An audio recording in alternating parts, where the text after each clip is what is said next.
Bestie, bakit mo ginawa yun? Malungkot na ani ng kanyang kaibigan na sa Olga. Hindi malaman ni Colleen ang kanyang gagawin. Umaagos lamang ang kanyang luha dahil sa mga narinig niya sa lalaking minamahal niya. Pathetic!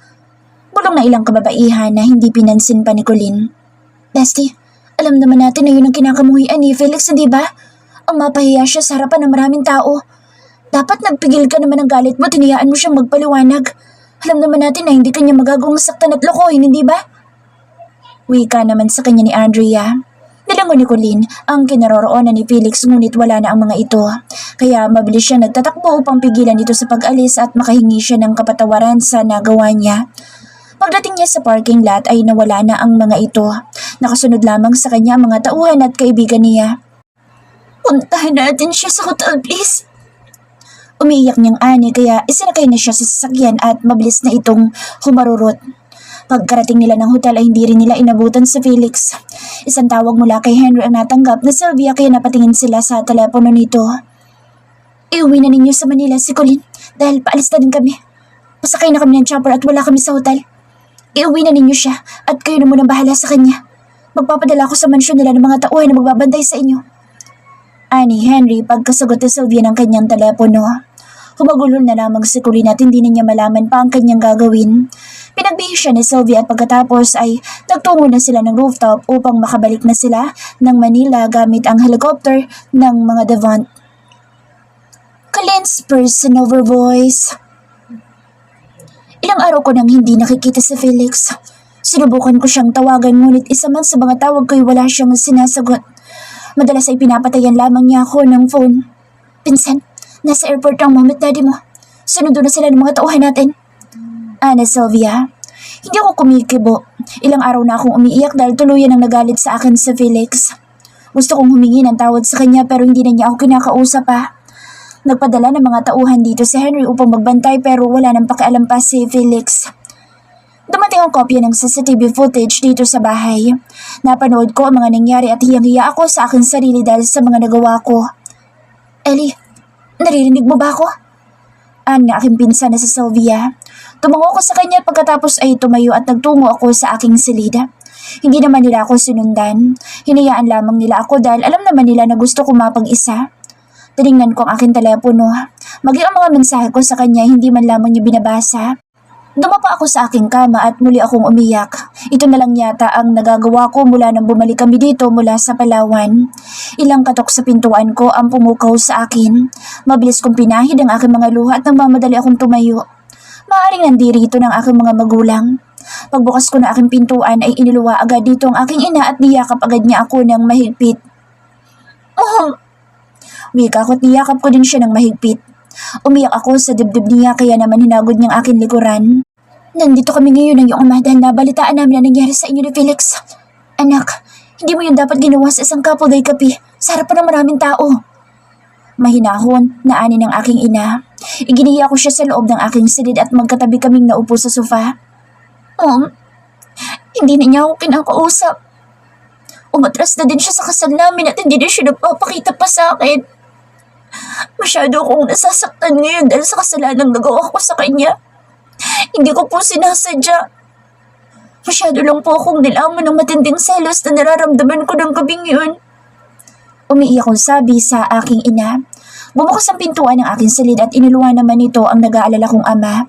Mas lalo tuloy ako naiyak dahil pakiramdam ko'y nagkaroon akong bigla ng mga kakampi. Tumayo ako at umiiyak kong sinalubong ang aking ama. Tama na ang pag-iyak, anak. Hayaan mo't susubukan kong kausapin ng lolo ni Felix. Masama ang loob ng lolo ni Felix dahil napahiya ang kanyang apo. Sa gabi pa mismo ng kaarawan ng leader ng The White Wolf Organization. Napahiya ang apo niya sa harapan ng napakaraming tao. Sinubukan kong kausapin si Felix pero tumanggi ito dahil wala na daw dapat pang pag-usapan. Ani ng aking ama kaya lalo akong humagulhol. Ayaw niya din po akong kausapin. Sinubukan ko po pero hindi niya ako hinaharap. Kahapon din nagpunta ako sa Devon State pero sinabi nila na wala dun si Felix. Hindi ako naniniwala sa kanila. Alam kong ayaw lamang akong harapin ni Felix dahil galit pa siya sa akin. Daddy, mahal na mahal ko po siya. Pinagsisisihan ko po mga nagawa ko sa kanya. Ang mga pinagsasasabi ko sa kanya. Wika ko. Tumango lamang ang aking ama at iginiya na ako sa tabi ng aking ina. Susubukan kong kausapin si Felix, anak. Pero hindi ako nangangako nakakausapin niya ako. Matinding magalit si Felix lalo na kapag napahiya ito. Ani ng aking ama.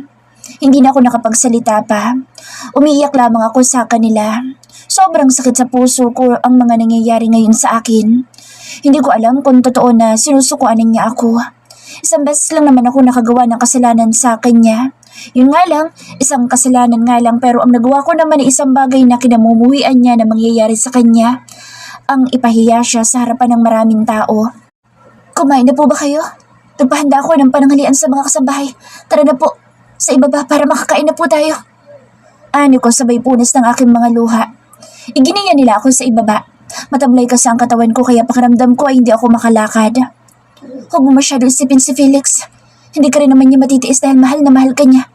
Masama lang ang loob niya ngayon. Hayaan mo lang na humupa ang galit niya at sasaan ba't lalapitan ka rin niya. Ani ng aking ama. Ngumiti lamang ako ng pilit at tuluyan na kaming nagtungo ng kusina. Habang kumakain kami ay lumapit ang isang tauhan ni Felix sa aking ama at may ibinulong ito. Inilahad ng aking ama ang kanyang palad at inilagay naman ng tauhan ni Felix ang telepono sa kamay ng aking ama. Felix, napatawag ka iyo. Ani ng aking ama nang sinagot niya ang telepono. Ganoon ba? Wala kang dapat na alalahanin sa amin dahil nandito na naman na kami ng aking asawa. Napatingin ako sa aking ama dahil nakatitig na siya sa akin. Hindi ko alam kung anong pinag-uusapan nila pero nakaramdam ako ng kalungkutan dahil nagawa niyang tawagan ng aking ama samantalang ako na kay dami kong tawag na ginawa sa kanya ay hindi man lamang niya ako nasagot. Kahit ang mga mensahe ko ay hindi man lamang niya binabasa. Yes, kadarating lang namin. Gusto sana kita makausap ng sarilinan kung maaari. Halos sumabog ang aking dibdib sa malakas na pagtibok nito habang nakikinig ako sa sinasabi ng aking ama. Sana'y pumayag siya at dito siya magpunta. Hihingi talaga ako sa kanya ng kapatawaran. Ganoon ba? Walang problema, iho. Ingat kayo sa biyahe. Pasensya ka na sa nagawa ng anak ko. Halos hindi ako makahinga sa huling sinabi ng aking ama. Bakit pakiramdam ko'y aalis si Felix? Pagkatapos nila mag-usap ay tinanong ko agad ang aking ama. Hindi agad siya nakakibo at nakatitig lamang siya sa akin. Dad, saan mo pupunta sa Felix? Please, sagutin niyo naman ako. Ani ko at tuluyan na akong umiyak. Pupunta sila ng Paris, France upang makipagkita kay Robert Caliente, ang pinuno ng The Wild Boar Organization. Sabi niya, baka matagalan muna siya doon kaya mag-iiwan na lang siya ng mga tao dito. Ani ng aking ama kaya napahagulhol na ako. Mabilis naman ako nilapitan ng aking ina at iyakap ako ng mahigpit. Pakiramdam ko ay tuluyan na akong iniiwasan ni Felix dahil mula na makasama ko siya, ay hindi siya nakipagkita kung kanino. Siya ang pinupuntahan ng mga ito upang makausap siya. Ngayon ay siya pa mismo ang aalis upang kausapin ang kung sino man na hindi naman niya dating ginagawa. Aalis muna po ako. Gusto ko po siya makausap. Ani ko, alam kong nasa Devon State siya at doon ko siya pupuntahan. Itinaas ng aking ama ang kanyang kamay upang utusan ng mga tauhan namin na samahan ako. Ang mga kaibigan ko naman at si Sylvia ay mabilis na tumatayo sa pagkainan at naghanda na sa aming pag-alis. Kailangan ko makausap si Felix. Ayoko ng ganito dahil hindi ko kaya. Alam ko nagkamali ako kaya hingi ako sa kanya ng kapatawaran. Umakyat ako sa aking silid. Inayos ko ang aking sarili at naglagay ako ng konting make-up upang hindi mapansin ang pamumugto ng aking mga mata. Pagbaba ko ng unang palapag ay mabilis na agad kami lumabas ng mansyon at sumakay ng sasakyan. Ayoko mag-aksaya ng kahit na isang segundo dahil baka hindi ko abutan si Felix. Habang binabaybay namin ang daan patungo sa Devon State ay hindi mawala-wala ang malakas na pagtibok ng aking puso. Hindi ko na maunawaan ang nararamdaman ko dahil halo-halong emosyon na ang bumabagabag ngayon sa akin. Panay din ang tingin ko sa aking orasang pambisig dahil alam ko na ngayon ang alis nila Felix. Nakarating kami ng Devon State at nang makilala nila ako ay mabilis kaming pinapasok sa loob ng gate. Habang papalapit kami sa napakalaking mansyon ay hindi mawala ang pangamba ko na baka pagtabuyan kami ni Felix. Sinalubong agad kami ni Simon at Nathan. Inilalayan nila akong bumaba at hinanap agad ng aking paningin si Felix. Nakita ko siyang nakatayo sa may pintuan ng kanyang mansyon, ngunit walang emosyon ng kanyang mga mata na nakatitig lamang sa akin. Akma ko na siyang lalapitan na bigla niya akong tinalikuran kaya napatigil ako at napatingin ako sa mga taong nakapaligid sa akin. I'm sorry, Pero may hirap paamuhin ng isang Felix Devon kapag napahiya ito sa maraming tao. Naging laman din kayo ng social media ng ilang oras bago ito tuluyang mabura. Hindi simple ang ginawa mo, pero subukan mo pa rin. Hindi ka naman niya sasaktan dahil kahit gano'n na nangyari, alam naman natin kung gaano siya kabaliw sa iyo. Wika ni Henry na lumalapit sa amin. Ngumiti lamang ako habang nakatingin na ako sa napakalaking pintuan ng mansyon ni Felix. Nagsimula ako maglakad. Hindi naman nila ako sinundan at naghintay lamang sila sa labas. Hindi ko alam kung paano ako magsisimula pero bahala na. Ang importante ay masabi ko sa kanya kung ano ang niloloob ko at malaman niya na sisingsisi ako sa aking nagawa. Inabutan ko siya sa kusina na kumakain. Napatingin ako sa mga bagahe na magkakatabi malapit lamang sa kanya. Dahan-dahan ako naglakad palapit sa kanya. Gusto ko sana siyang yakapin ngunit baka talikuran na naman niya ako. Naupo ako sa upuang nakatapat sa kanya. Tinitigan niya ako pero wala akong mabasa na kahit na anong emosyon. Para bang nababalutan ng yelo ang kanyang mga mata. Ang dating nagniningning ang mga titig sa akin inapalitan ng madilim at blankong titig. Please, huwag ka na magalit sa akin. Hindi ko naman sinasadya. Nilamon lang ako ng galit at selos ko. Please, Felix. Huwag naman ganito. Umiiyak kong ani. Nakalimutan mo na ba sinabi mo? Wala akong kwentang tao. Hindi mo ako kailangan. Ayaw mo akong makasama tigit sa lahat. Hindi mo ako pakakasalan. Anong ginagawa mo ngayon dito? Anya, sa seryosong tinig. Makaramdam ko'y kinilabutan ako sa sobrang lamig ng pakikitungo niya sa akin. Gusto kong mag-sorry sa mga nagawa ko. Please, Felix, pakinggan mo naman ako. Alam kong mali. Mali ang mga nagawa ko pero pinagsisisi. Hindi ko na natapos pang sasabihin ko na bigla siyang tumayo at binitawan ng kinakain niya. I don't need your explanation. Just like you. Never listen to my... Anya, kaya napakagulhol na ako. Napatigil siya at narinig ko ang malalim niyang pagbuntong hininga. Nakatitig naman ako sa kanyang likuran habang umiiyak ako. Tumayo ako at niyakap ko siya mula sa kanyang likuran pero unti-unti lamang niyang tinanggal ang pagkakayakap ko sa kanya. Hindi mo man lamang ako nirespeto sa harapan ng lahat ng tao. I tried na pakalmahin ka upang maunawaan mo ang mga nangyari pero hindi mo ako binibigyan ang pagkakataon upang magpaliwanag sa iyo. Pinahiya mo ako, Elena. Hindi na ikaw ang dating Colleen na kilala ko. Tama sila. Ang pagiging Black Queen mo ang nagpapalaki ngayon ng ulo mo. Baka nakakalimutan mo kung sino ako. Ako lang naman ang inyong kapo di kape. Okay lang sana na magalit ka sa akin. Saktan mo ako kung gusto mo pero hindi sa harapan ng maraming tao. Hindi sa harapan ng aking mga kapo. Hiniya mo ako. Ikaw ang kauna-unahang nagpahiya sa akin ng ganito. Sa harapan mismo ng mga taong tumitingala sa akin. Hayaan mo muna ako, Elena. Henry, ihatid mo na sila at sumunod ka na lamang sa airport. Mahaba niyang litanya. Lalo kong umiyak at yumakap ng mahigpit sa kanya pero tinawag niya ang mga kaibigan ko at ang pinsan ko upang kunin ako at ilayo sa kanya. Felix, mahal na mahal kita. Please, patawarin mo ako. Malakas kong ani. Hindi naman siya umaalis. Nakatalikod lamang siya sa akin at nakikinig sa mga sinasabi ko. Hayaan mo muna ako, Elena. Mahal na mahal din kita pero hindi ibig sabihin ay hahayaan ko na lamang ang ginawa mo sa akin. Sige na, Henry. Ihatid mo na sila. Anya, kaya halos magwala ako pero naglakad na siya patungo sa itaas. Marahil ay pupunta na siya ng rooftop at sasakay sa kanyang helicopter. Felix, please! Felix! Mahal na mahal kita! Sigaw ko pero hindi na niya ako nilingon pa. Parang sasabog ang puso ko dahil sa sobrang lamig ng pakikitungo niya sa akin. Hindi ako makapaniwala na kaya niya akong tikisin ng ganito. Napatingin ako sa itaas nang makarinig kami ng ugong ng helicopter kaya mas lalo ako nagsisigaw pero kahit na anong gawin at sigaw ko ay tuluyan na rin niya akong iniwan. Felix person over voice. Dito ako nagpahatid sa kondo ko. Nag-helicopter kami upang hindi maisip ni Colleen na nandito pa kami sa Pilipinas.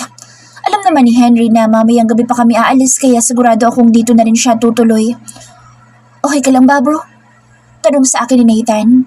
Hindi naman ako kumikibo pero isang pagkaknangisa ang pinakawalan ko. Naupo ako sa sofa at mabagsak ang katawan ko sumandal sa sandalan. Hindi ko makalimutan ang mga sinabi ni Colleen sa akin. Gusto ko maawa sa kanya dahil galit man ako sa kanya, mahal ko pa din siya pero kapag ginawa ko iyon, mas lalaki ang ulo niya. Napapailing ako kahit hindi ako nagsasalita.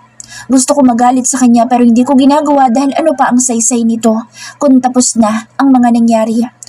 Nasasaktan ako na makita siyang umiiyak pero mas masakit ang ginawa niya sa akin. Napatingin ako sa aking telepono nang tumawag si Henry. Naiuwi na namin sila sa mansyon ng mga magulang niya. Alam kong nasa kondo ka kaya dyan ako tutuloy. Wika niya nang sinagot ko ang tawag niya. Okay, mamayang gabi pa ang flight natin. Dumito muna tayo upang hindi ako puntahan ni Colleen. Ayoko muna siya makausap at kung maaari, ayoko muna siya makasama. Kailangan niyang maunawaan ang kamali ang nagawa niya. Sugot ko at malalim na buntong hininga ang pinakawalan ko. I know. Sige na at patungo na kami dyan ni James. May ipinagbilin din ang ama ni Princess Ellie. Mamaya ko na lamang sasabihin sa iyo kapag nakarating na ako dyan. Anya. Tinapos ko na ang pag-uusap namin at dito ko na lamang siya hihintayin. Ipinamulsa ko ang aking telepono nang muli itong tumunog, tanda na may pumasok na isang mensahe. Tiningnan ko ang telepono ko at galing ito kay Colleen.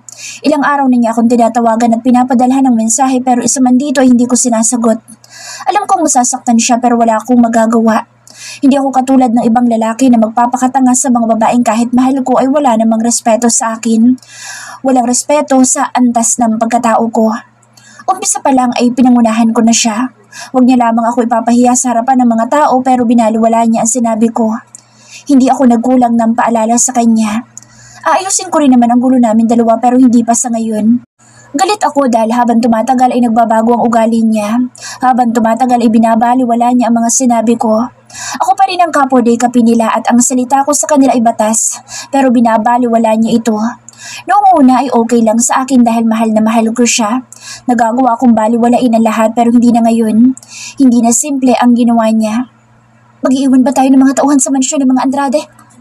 Tanong ni Lian. Nay talaga ako ng mga tauhan doon. Sila na muna bahala sa kanila habang wala tayo. Wika ko. Gaano ba tayo katagal mawawala? Ang dami mo kasing dalang gamit. Wika niya kaya natawa ako ng mahina. Humugot ako ng malalim na buntong hininga at tumayo ako. Pumasok ako sa aking silid at nahiga ako sa kama. Ipinikit ko ang aking mga mata dahil gusto ko munang makapagpahinga pero hindi naman ako makatulog dahil ayaw mawala ni Colleen sa aking isipan. Hindi nagtagal ay naririnig ko na ang boses ni Henry. Hindi naman ako tumayo dahil alam ko naman na kapag hindi niya ako nakita sa labas ay dito na siya dederecho. Hindi naman ako nagkamali dahil ang nakauwang kong pintuan ay bumukas ng malaki at iniluwan nito ang aking pinsan. Naupo siya sa sofa at nagsali ng alak sa baso at binigyan ako ng isang baso. Naupo naman ako sa kama at tinanggap ko ang baso at inisang lago ko lamang ito. Pinapatanong ni Senyor Andrade kung totoo nga ba na tinatapos mo na ugnayan mo kay Colleen. Yun daw kasi ang sinabi ni Princess Ellie sa kanila. Nakatakda na raw ang kasal ninyo. Bakit kailangan mo daw tapusin ang namamagitan sa inyo ng kanyang anak? Sabi din niya, ay pwede ka naman daw magpahupa ng galit at hindi naman kailangan tapusin ang relasyon ninyong dalawa. Masyado na raw nasasaktan si Princess Ellie. Wika ni Henry kaya natawa ako ng pagak ng may kalakasan at nagpasalin ako muli ng alak. Nakita ba nila ang ginawa sa akin ni Colleen? Kung paano ako sinampal ng 2 beses sa harapan ng maraming tao? Nakita ba nila kung paano ako duruin sa mukha ni Colleen ng gabing iyon at ipumukha sa lahat ng tao na wala daw akong kwentang tao?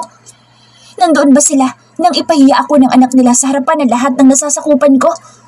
Wala sila doon, kaya hindi nila alam kung ano ang nararamdaman ko, Henry. Hindi naman akong una nagsabi na hindi na matutuloy ang kasal, di ba? Ang anak nila ang nagsabi noon habang nakaduro ang daliri niya sa pagmumukha ko. Sinugundahan ko lang upang makita niya na hindi ako natatakot na wala siya sa buhay ko. Wika ko at napapailing na lamang ako. Hindi ka nga ba takot na mawala siya sa buhay mo, ha, Felix? Ani sa akin ang aking pinsan. Napangisi ako.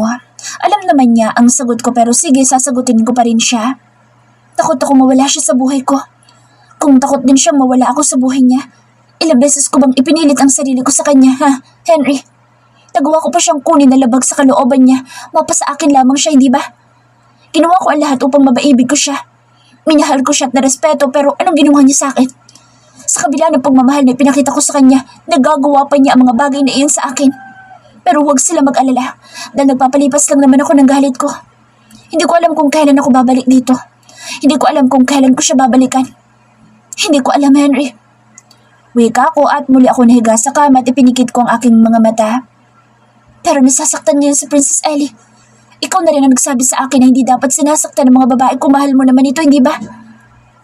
Anya, kaya dinilat ko ang aking mga mata. So, ibig mo bang sabihin sa akin, Henry, na dapat hayaan ko lang siya na ipahiya ako sa mga tao? Kilala mo ako, Henry. Gawin mo na ang lahat, huwag niyo lang akong ipapahiya sa harapan ng mga tao. Lalo na kung ang mga taong iyon ay nasasakupan ng organisasyon ko. Gusto mo bang baliwalain ko ang ginawa niyang pananakit sa akin? Ang paulit-ulit na pagduro ng daliring niya sa mukha ko? Ang pagtulak niya sa akin at tanggapin ko na lang din ang mga masasakit na salitang ipinukol niya sa akin? Ganoon bang gusto mo na mangyari, ha? Henry? May galit na ani ko. No, I'm sorry. Wika niya at nagyuko ito ng kanyang ulo. Tama ka naman sa tinuran mo, pinsan. Naunawaan ko ang pinagdadaanan mo. Pasensya na kung ang dating ng mga sinabi ko ay pabor kay Princess Ellie. Wika niya. Hindi ko nalang pinansin at nahiga na lamang ulit ako sa aking kama. Alam ko naman na napamahal na din sila kay Colleen. Nakikita ko naman iyon pero kailangan maturuan ng leksyon si Colleen upang hindi na siya umulit. Anyway, ano bang pag-uusapan ninyo ni Robert at kailangan ikaw pa ang pumunta sa France? Hindi mo naman dating ginagawa iyan. Sila ang humaharap sa iyo at pinupuntahan ka nila kahit saang bansa ka pa naroroon. Bakit ngayon ay tayo ang pupunta sa kanya? Anya, nakapikit pa rin ako at hindi ko idinidilat ang aking mga mata. Siya naman talaga sana pupunta sa akin. Pero dahil sa nangyari ng gabing iyon ay lumipad din silang pabalik ng France. Gusto ko muna lumayo kaya sinabi ko sa kanya na ako na lamang ang pupunta ng France. Pag-usapan namin ang mga problema ng mga sindikatong humaharang ng shipments nila.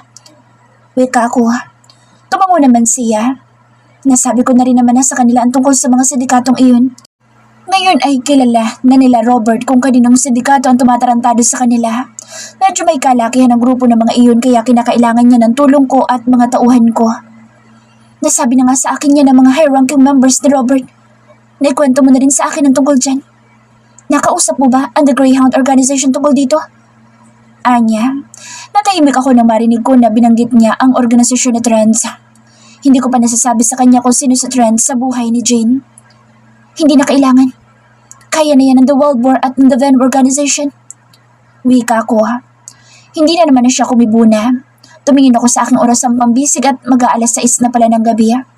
Tumayo ako at nagpalit ako ng damit sa walk-in closet ko. Paglabas ko ay inaya ko na rin silang umalis dahil 7 evening ang lipad ng private jet ko.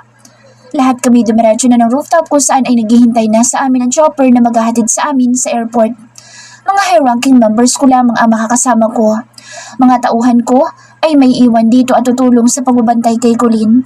Dahil hanggang ngayon ay hindi pa namin alam kung sino mga taong nagnanais na makuha si Colleen. Pagkarating namin ng airport ay sa mismong paliparan na kami bumaba ng chopper. Sumakay agad kami ng private jet at pagkatapos ay pumasok ang isang kawani ng airport. Pagkatapos maibigay nila Henry ang mga dokumentong kailangan ay bumaba na rin agad ito at tuluyan ang umalis ang private jet ko. Habang nasa himpapawid kami ay nakakaramdam ako ng kalungkutan dahil ngayon ko lamang iniwanan si Colleen nang may galit ako sa aking puso. Hindi ko naman masisisi ang aking sarili dahil hindi naman ako ang nakagawa ng kasalanan. Nang tuluyan na kaming nasa himpapawid ay inalis ko ang seatbelt ko at nagtungo ako sa aking silid. Dito kami madalas ng mahal ko sa tuwing aalis kami ng bansa. Napatingin ako sa cabinet at napangiti ako nang makita ko ang mga damit niya na nakasabit. Humiga ako sa aking kama pero bago ko pa man maipikit ang aking mga mata, ay nagpasukan na sila Henry, Nathan, Simon, Lester, Troy, Calvin, James, Dylan, and John. Kakasya naman siguro tayo dito sa kama mo. Inaanto kami. Ani John sabay higa sa tabi ko at yumakap pa sa akin kaya sa sobrang pagkabigla ko ay naitulak ko siya ng malakas. What the hell, John? Sigaw ko sa kanya kaya natawa naman siya ng malakas. Kailangan yakap natin ang isa't isa upang magkasya tayong lahat dyan. Wikang muli ni John. Tom, no! Malakas kong sigaw pero ang mga gago ay nagsimula na maglundagan pahiga sa aking kama na ikinagulat ko. Mabilis naman akong tumayo at tiningnan ko ang love seat. Kakasya naman siguro ako kung dito ako mahihiga. Nakatingin lamang sila sa akin at tinitingnan kung ano ang gagawin ko. Hinubad ko ang aking coat at nahiga ako sa love seat pero dahil matangkad ako ay tila ba kalahati lamang ng aking katawan ang kakasya. Tumayo ako at napakamot ako sa aking kilay ng may inis. Tiningnan ko silang lahat at napapailing na lamang ako. Oh, what the hell? Ani ko at pabagsak akong humiga sa pinakagitna nila nang nakadipa pa ang dalawa kong braso. Tom, ang bigat mo! Galit na ani Henry. Tingnan ko lang kung sinong unang tatayo upang sa labas na sila magsitulog. Nauutot ako? Ani ko kahit hindi naman totoo. Bigla silang nagtayuan at tinitigan ako ng masama. Subukan mo Felix dahil kahit kapo di kape ka pa. Kugulpihin ka namin lahat.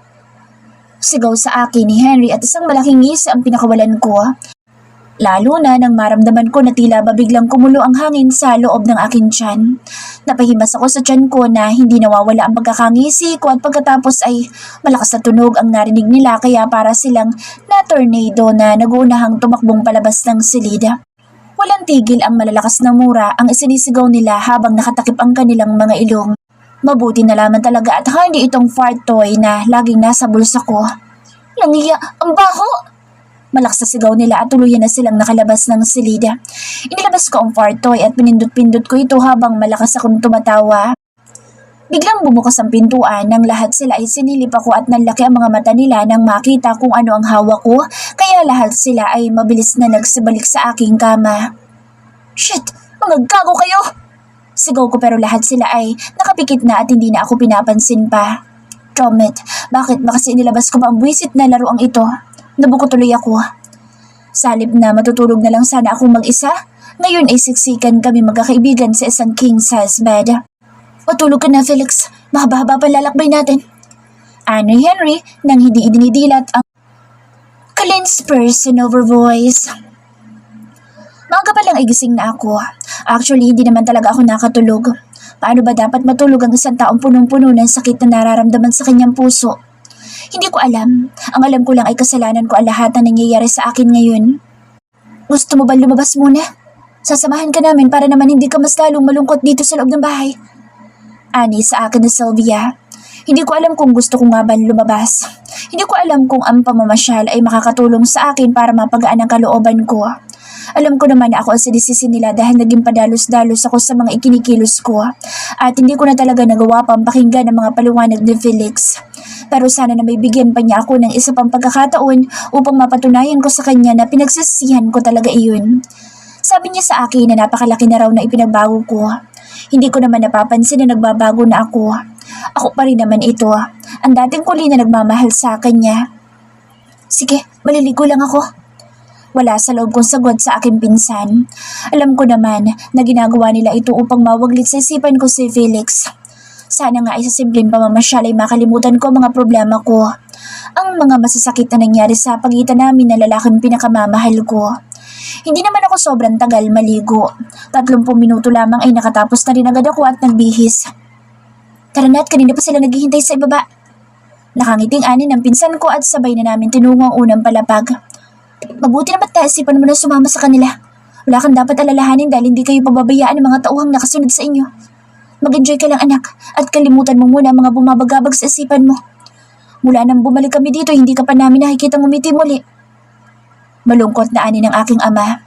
Tumango lamang ako sa kanya at isang pilit ng ngiti ang sumilay sa aking labi. Sorry po.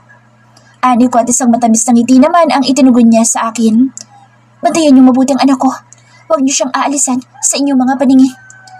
Ani naman niya sa mga tauhan namin na makakasama namin. Nagpaalam na din kami at tuluyan na kaming umalis. Habang naglalakad kami sa mall ay puro naman alaala ni Felix ang nakikita ko sa paligid kaya mas lalo tuloy ako nakakaramdam ng kalungkutan. Napatingin sa akin ang mga kaibigan ko na magsimula akong humikbi dahil hindi ko na talaga mapigilan ang hindi mapaiyak. Sobra akong nasasaktan, sobra akong nangungulila dahil pakiramdam ko, isang pagkakamali lang pala ang magagawa ko ay hindi na ako kayang patawarin pa ng lalaking minamahal ko. Nasty, tama ng pag-iyak mo. Nandirito tayo upang magsaya, hindi para lang umiyak ka. Wika ni Andrea. Pasensya na kayo. Masyadong mahina ang leader niyo. Iiyakin. Wika ko at natawa ako na mahina. Okay lang. Tao ka lang kaya natural na makaramdam ka ng kalungkutan, lalo na kung ang dahilan na yung kalungkutan ay ang taong minamahal mo. Wika naman ni Olga. Hindi dahil pinuno ka, ibig sabihin ay magiging bato na ang puso mo. Sa Felix, I'm sure nagtitigas-tigasan lamang siya ng loob pero ang totoo, nasasaktan din siya at umiiyak sa mga nangyayari sa inyo. Ani naman ni Sylvia. Sa tingin mo, malungkot at umiiyak na yun ng isang Felix Devon? Tanong ni Andrea. Tumango naman sa Sylvia pero may nakita naman akong alinlangan sa kanyang mga mata. Sigurado ako na sa mga oras na ito'y umiiyak sa Felix. Anya. Hindi naman ako kumikibo. Pilit ko na lamang pinapasaya ang aking sarili dahil ayoko nang mag-alala mga kaibigan ko, lalo na ang mga magulang ko. Nakita ko kanina ang matinding kalungkutan sa kanilang mga mata. Hindi marunong umiyak ang isang Felix Devant. Alam mo yan, Sylvia. Bakli ni Kuya Jun, ang mahusay na tauhan ni Felix na lagi kong kasama noon sa asyenda sa Pangasinan. Ikaw talagang apple mo. Inis na sagot ni Sylvia. Hindi naman ako kumikibo dahil matagal ko nang alam na hindi marunong umiyak si Felix. Matagal ko nang alam na kahit mawala ako sa buhay niya ay hindi niya magagawang iyakan ako. Nagaya silang kumain para lamang ako walang pakialam sa mundo na sumasabay sa anod ng buhay. Kung saan nila gustong pumunta, nandoon lamang ako. Para bang sa isang iglap ay hindi na ako nagkaroon pa ng interes sa lahat ng bagay kung mawawala din lang sa akin si Felix.